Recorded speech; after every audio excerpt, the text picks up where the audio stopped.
Welcome to my channel, or welcome back to my channel. This is Angela here, your own bookaholic Brownin. Today I am going to do a video about my 2021 bookish resolutions. There are a lot of people who have already done this, so I'm late to the game, just like everything else regarding this channel. I feel that I am the last book lover out there in this entire world who has started a booktube channel. But like one of my favorite booktuber, Jessie the Reader, says, LRTN. Do you know what that means? So let me tell you what LRTN means. It means later, later rather than never. So here I am doing my 2021 booktube resolution on my own brand new booktube channel. So without further ado, let's get on with it.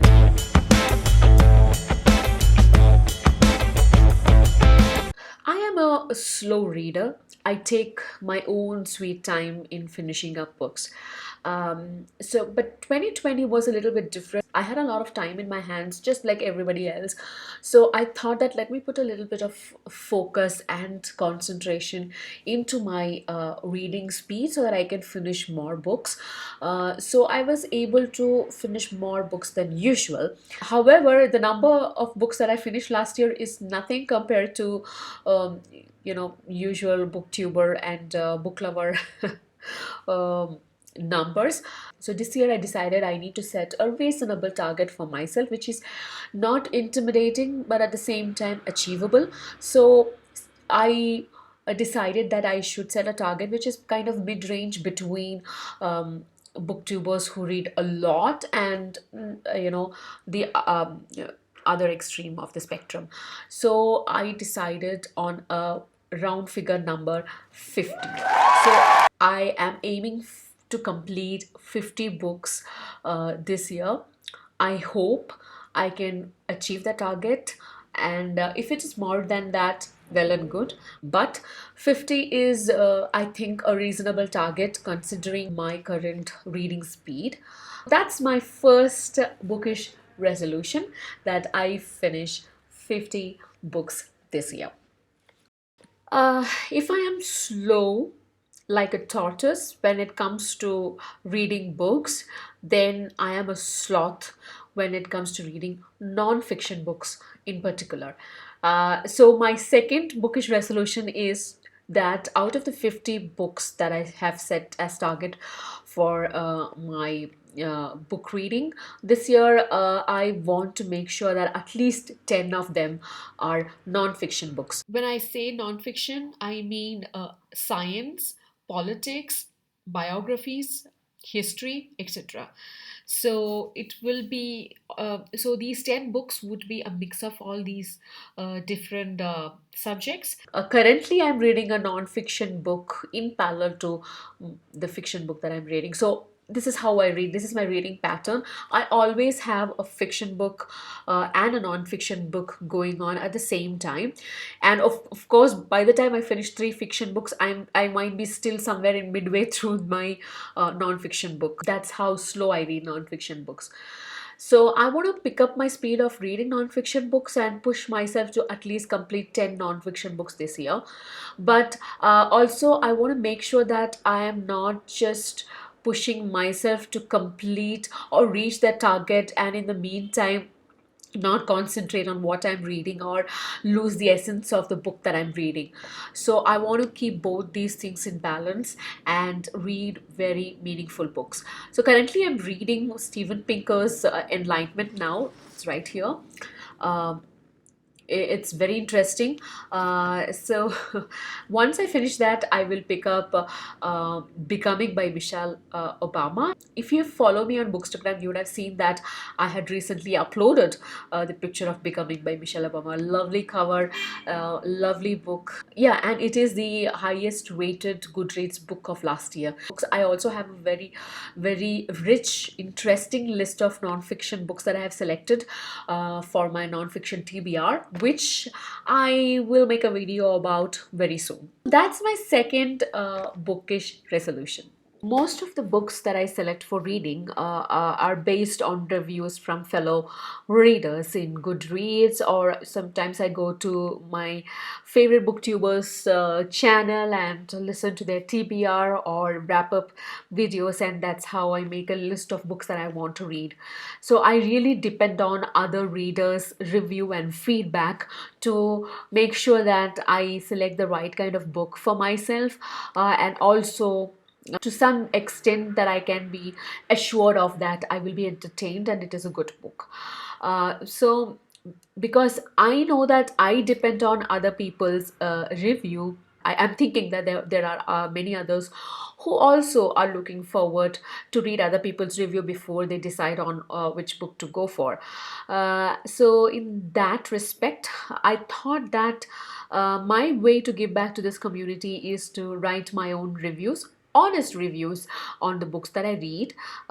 So if I read a book which is really good, uh, so when I say really good, meaning if I rate it 4 and above out of 5, then definitely I'm going to write a review. Anyways, I do write reviews for the books that I read, at least 90% of the books that I read in my personal notebook. So I will extend that to Goodreads. If it helps somebody to zero in on a good book or to avoid a bad book, then why not? So this is my way of giving back to the bookish community. My next resolution is to become the next Shashi Tharoor. Shashi Tharoori, maybe. No, I'm just kidding. But it is something in line with that. Basically, I want to improve my word power. I want to learn new words. Of course, we all do that while reading, we pick up new words. However, the best way I think that works for me, I used to do that when I was a student. What I used to do is I used to write down new words that I come across and the meaning of them, and in a notebook.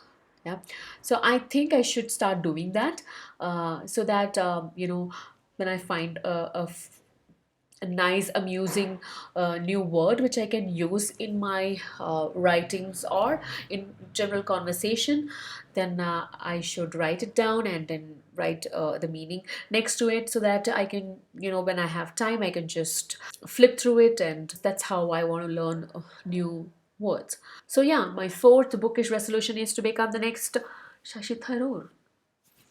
Till a short while ago, so a short while ago would be like 4 to 5 years ago, I was of this category of book lovers or book readers who thought that they cannot ever read ebooks or Kindle books. And my argument for the same was that I love the feeling of book in my hand. I love the smell of books, which I still do.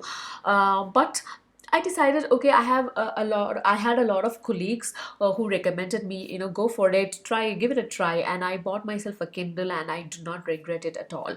And actually, I was beating myself up, asking, why didn't I try this before? And in fact, surprisingly, for some unknown mystical reason, I end up reading more books. When I'm reading on Kindle, I read faster.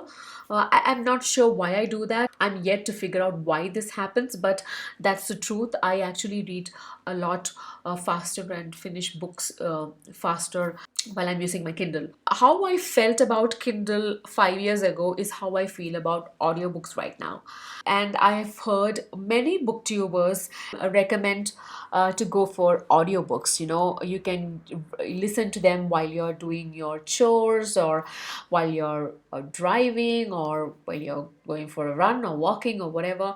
I feel intimidated about it. We just came out of 2020, such a challenging year. We all survived it. So I want to give it a try. I want to face this challenge of reading audiobooks. I don't want to shy away. I don't want to be scared away by audiobooks. I want to give it a try. So my fifth and last book resolution is to give audiobooks a chance. So I have decided that I will read at least two audiobooks this year. So if you guys have any recommendation of good audiobooks, please let me know in the comment section. I will definitely pick them up and listen to them. These were my 5 bookish resolutions. I think they are quite achievable, reasonable, not too optimistic. Yes, we will revisit it at the end of 2021 and see how I did. So, guys, now we are through my 5 bookish resolutions for 2021. In the comment sections, please let me know what your bookish resolutions are for this year. And also, please like and share this video with the other friends of yours who love books, who love to talk about books, who love to listen about books. And also, please subscribe to my channel. It will help me grow and also motivate me to make more bookish contents. See you next time. Bye.